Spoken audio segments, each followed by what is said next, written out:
moi, il se trouve pas, il y a des moments, vous voyez, je prends mon temps, c'est très émouvant ce truc-là. Moi, j'ai été aux dernières élections législatives, justement, qui ont lieu à Moscou. Vous n'y étiez pas, vous êtes installé ici, tranquillement. Un débat à la télévision russe. Vous croyez qu'elle est libre, la télévision russe? Vous croyez que les Russes de Poutine aiment les Américains? Non. Vous croyez qu'il n'y a pas un type qui fabrique la télévision actuellement en Russie sur des ordres? Arrêtez de plaisanter quand j'ai voulu rencontrer... Et les Italiens? Taisez-vous.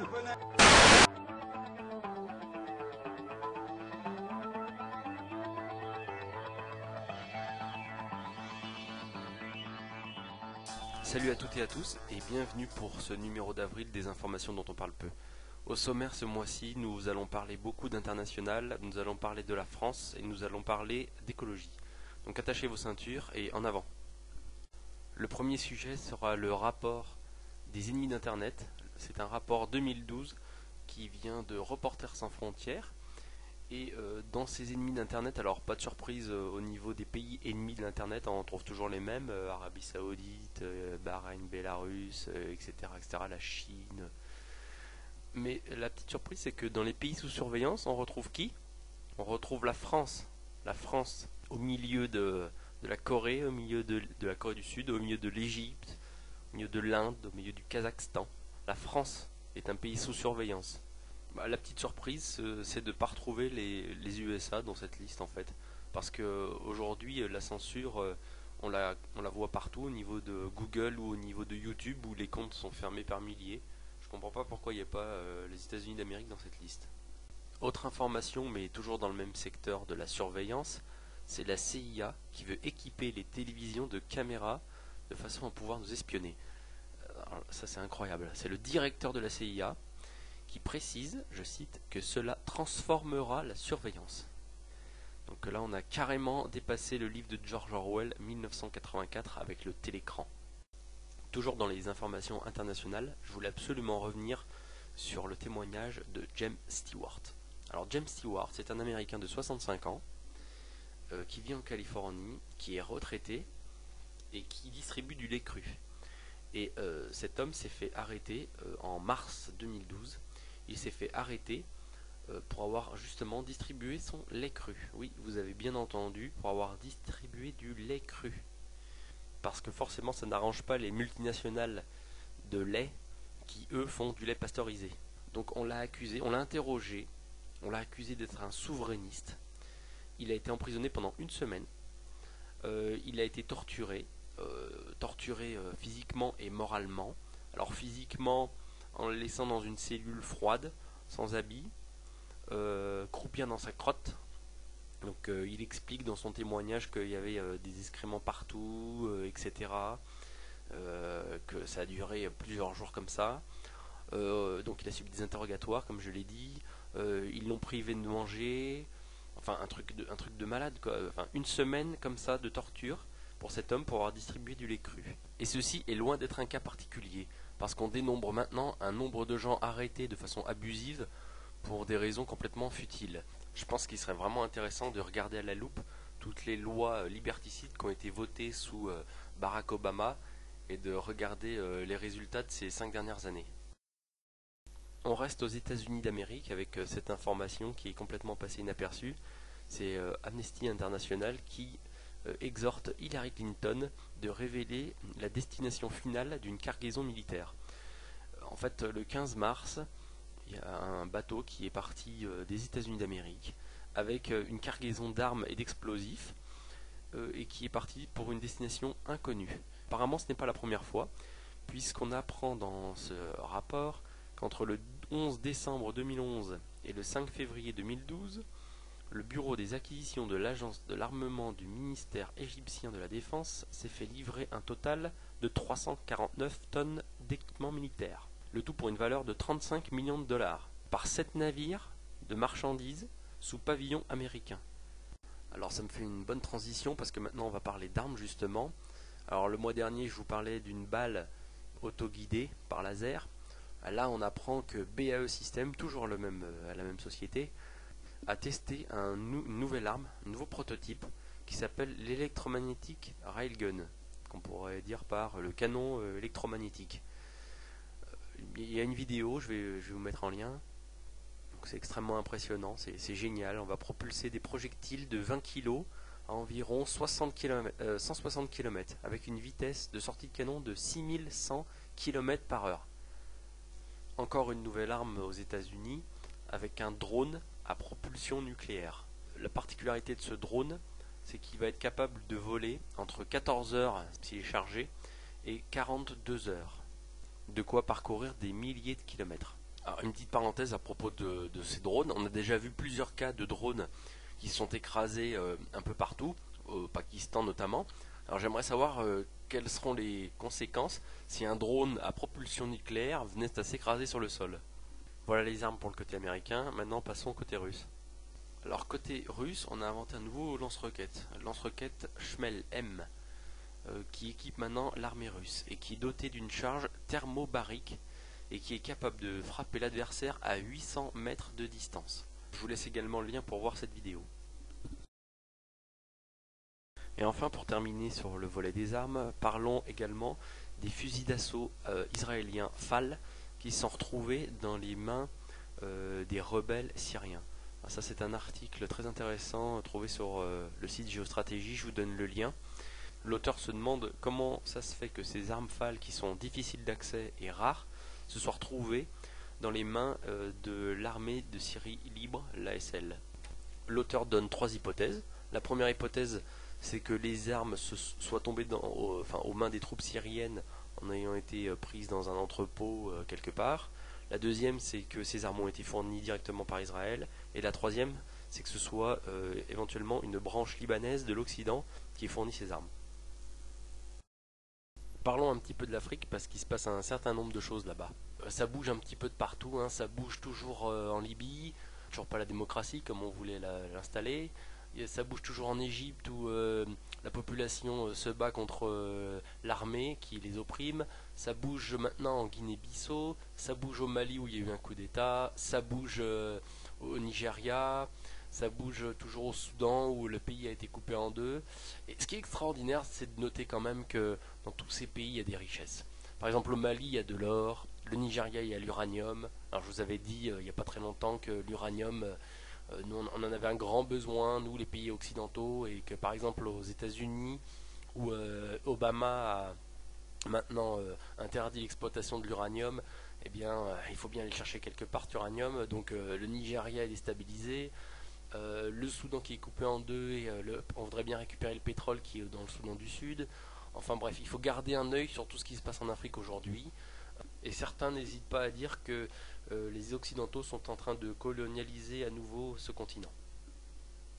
Alors puisqu'on parle de colonialisme, parlons un petit peu d'Amérique du Sud également, puisqu'au Pérou, le 16 mars dernier, des agents d'une ONG liés à un groupe minier qui a été retenu par des villageois. Alors en fait, ce qui se passe, c'est que, vous savez, en Amérique du Sud, il y a pas mal de richesses également, dont beaucoup d'or, et bien ils sont exploités par des multinationales américaines et canadiennes pour la plupart. Dans le cas présent, c'est dans un petit village situé à 3000 mètres d'altitude que les villageois se sont rebellés contre le consortium américain Newmont, qui avait un projet de méga mine d'or et de cuivre avec à la clé 4,8 milliards de dollars d'investissement. Mais ce qu'ont vu les villageois, c'est que ces mines auraient un impact négatif sur leur eau. Ils se sont donc opposés à ce projet-là. Un petit retour sur le pétrole iranien, avec, vous avez vu, après l'annonce de l'embargo de l'Union européenne sur l'Iran, on a vu déjà le Japon et la Corée du Sud qui ont demandé aux pays européens de revenir aux négociations avec l'Iran. Alors ça, c'était assez drôle. Et ensuite, l'Iran a déclaré que 1 à 1, il allait interdire l'exportation de pétrole aux pays européens. Alors il y a l'Allemagne, il y a la France, il me semble qu'il y a l'Italie aussi. On se fait bien prendre à notre petit jeu. Celui que ça va le plus embêter, c'est certainement pas l'Iran qui a plein de clients à côté de chez lui avec la Chine, la Russie, l'Inde, etc. Mais c'est plus la France, où déjà le prix du carburant est assez haut, et vous allez voir que dans les semaines à venir, ça va encore monter. Merci l'Union européenne. Terminons avec l'international en parlant de la Chine. Aujourd'hui, la Chine investit un petit peu partout dans le monde, et on leur facilite aussi l'installation chez nous, avec aujourd'hui comme exemple Terra Lorraine. Terra Lorraine est une entreprise privée spécialisée dans la construction de centres d'affaires. Et aujourd'hui, leur but, c'est d'attirer les entreprises chinoises, puisque c'est les Chinois qui ont la plus grande puissance financière actuelle. Pour ce projet-ci, on parle de plus de 30 000 emplois en jeu. Et cette zone s'étendra sur plus de 130 hectares. Donc si j'ai bien compris la stratégie française, on compte sur les entreprises chinoises et donc étrangères pour venir créer des emplois ici en France. J'espère simplement que les gens n'auront pas des salaires de Chinois. Passons à l'actualité en France et démarrons avec l'EPR de Flamanville, dont la construction a encore été interrompue pour plusieurs mois selon les experts. Alors déjà, ce réacteur qui devait coûter au départ 3,3 milliards d'euros coûte désormais 6 milliards d'euros, donc ça a presque doublé, hein, le budget a presque doublé. Eh bien, on apprend maintenant que le chantier a été interrompu pour plusieurs mois en raison de, je cite, de défauts, selon le porte-parole de l'EDF. Mais malgré cela, le directeur d'EDF et directeur du chantier a indiqué que la mise en service serait toujours pour 2016. Continuons avec la France, avec notamment Mittal, ArcelorMittal. Alors vous avez vu qu'à Mittal, il y a toujours des blocages, on a éteint les hauts fourneaux, etc. Et pendant ce temps, eh bien, Mittal a acheté de l'acier aux Russes. Ça c'est quand même incroyable. Ils ont acheté 60 000 tonnes d'acier russe. Au lieu de les faire eux-mêmes sur site, on préfère acheter russe. Ça doit valoir moins cher, sans doute. En tout cas, ça a mis en colère tous les syndicats d'ArcelorMittal. Et je pense que la situation ne va pas en rester là. Nos candidats, ils n'en parlent pas trop dans la campagne électorale. Autre information, les camions et les cars paieront plus ou moins au péage selon leur émission de pollution. Alors ça, c'est une loi française qui suit une directive européenne et qui va être mise en place en France. Et la prochaine étape sera de faire payer les camions et les cars en fonction du bruit. Et cette loi suivra elle aussi une directive européenne qui s'appelle Eurovignette 3. Dernière information à propos de la France, on va reparler encore une fois de la Côte d'Ivoire et encore une fois du néocolonialisme français en Côte d'Ivoire, puisque une agence qui s'appelle Ubi France met sur son site internet une espèce d'annonce, je sais pas, et c'est marqué le grand retour des courants d'affaires France-Côte d'Ivoire. Ah bah, et oui, hein. La France a renversé Gbagbo, a mis à la place Ouattara, et là on s'extasie. Alors c'est marqué participer aux 8,5% de croissance prévue en Côte d'Ivoire en 2012. Donc c'est fait pour les entreprises, pour qu'elles viennent investir en Côte d'Ivoire. Alors un grand merci à Nicolas Sarkozy pour son intervention. Ça va permettre aux entreprises françaises de faire des parts de marché dans l'export. Je ne suis pas sûr pourtant que les civilisations locales là-bas en Côte d'Ivoire vont bénéficier de l'installation des entreprises françaises. Parlons un petit peu maintenant d'écologie ou d'environnement comme vous voulez. Et on va commencer encore une fois à parler de Fukushima. Parce que Fukushima, rien n'est réglé, bien au contraire. Donc là, on apprend en fait que les autorités se sont amusées à manipuler les mesures. Sur le lien que je vous envoie, on voit deux photos. Une photo où les autorités ont mesuré un taux de radiation, alors apparemment c'est exprimé en microsievert, où on voit environ 2 microsieverts, mais bon c'est marqué que c'est 1,19 microsieverts, donc en haut. Et en dessous, on voit donc la même machine. Donc ça, c'est un citoyen japonais qui fait des mesures lui aussi, apparemment sur le même site. Et on voit que son appareil, lui, il montre à peu près 5,5 microsieverts. Donc on voit tout de suite que c'est pas du tout la même chose. On reste encore à Fukushima avec des informations. De toute façon, on n'a aucune information dans nos médias de masse. Faut pas rêver. Apparemment, il y aurait des complications toujours sur le réacteur numéro 4 qui continuerait à cracher des poussières radioactives.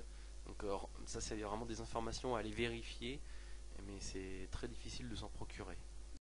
Une information qui est vraiment hyper importante et qui est passée complètement inaperçue, c'est que en toute discrétion, en catimini même on va dire, en février 2011, le ministère de la Santé a décidé de multiplier par 5 la concentration maximale autorisée des pesticides dans l'eau du robinet. Dans une vidéo précédente, je parlais du cancer, je parlais de chercher les causes du cancer, mais quand on voit une information comme ça, je trouve ça vraiment incroyable. En multipliant par 5 la concentration maximale autorisée des pesticides dans l'eau du robinet, il ne faut pas s'étonner ensuite que le nombre de cancers parte à la hausse. Mais bon, je me fais pas de soucis, on trouvera bien quelques laboratoires qui vont nous certifier que les pesticides n'y sont pour rien dans le cancer, bien évidemment. Une information intéressante qui elle aussi est passée inaperçue, c'est qu'une centrale solaire en France va être raccordée au réseau en mai prochain. Donc c'est la centrale solaire de Toul qui va être raccordée au réseau public en mai prochain. Ça c'est super intéressant. Et cette centrale, elle a coûté 330 millions d'euros. Ça représente 367 hectares en tout, dont 120 hectares de panneaux photovoltaïques. Donc il y a 800 personnes qui ont été mobilisées, donc ça a créé de l'emploi en plus, 800 personnes qui ont été mobilisées pour créer cette centrale solaire. Et la production d'électricité va osciller entre 115 et 135 MW. Donc c'est quand même vachement intéressant et ça va pouvoir alimenter environ 600 000 habitants en électricité. J'espère que la France n'en restera pas là et qu'elle va multiplier ce genre d'opérations. Pour terminer, je voulais parler de la disparition des abeilles. Donc on sait très bien que la disparition des abeilles, c'est dû à plusieurs facteurs. Tout d'abord, les parasites, comme on a déjà parlé. Ensuite, c'est dû aussi aux pesticides. Donc là, il y a eu plusieurs câbles qui sont tombés et qui montrent que l'agence de protection environnementale aux USA, qui s'appelle l'EPA, a caché des documents comme quoi le pesticide de Bayer, qui s'appelle le clothiandiline, qui a été réalisé en 1993, tuait des abeilles. Mais là, on apprend maintenant qu'en fait, ce sont des insecticides qui viennent d'organismes génétiquement modifiés qui seraient responsables de la mort des abeilles et que cela contaminerait carrément entièrement la chaîne alimentaire. Le lien que j'ai est entièrement en anglais, c'est un article très intéressant je trouve et je vais essayer de le traduire entièrement en français plus tard. Et en attendant, je vous donne quand même le lien. C'est tout pour aujourd'hui, merci de m'avoir suivi encore ce mois-ci. Je vous donne rendez-vous au mois prochain. Nous aurons certainement un nouveau président de la République ou une nouvelle présidente. Donc d'ici là, votez bien et à très bientôt. Restez informés surtout.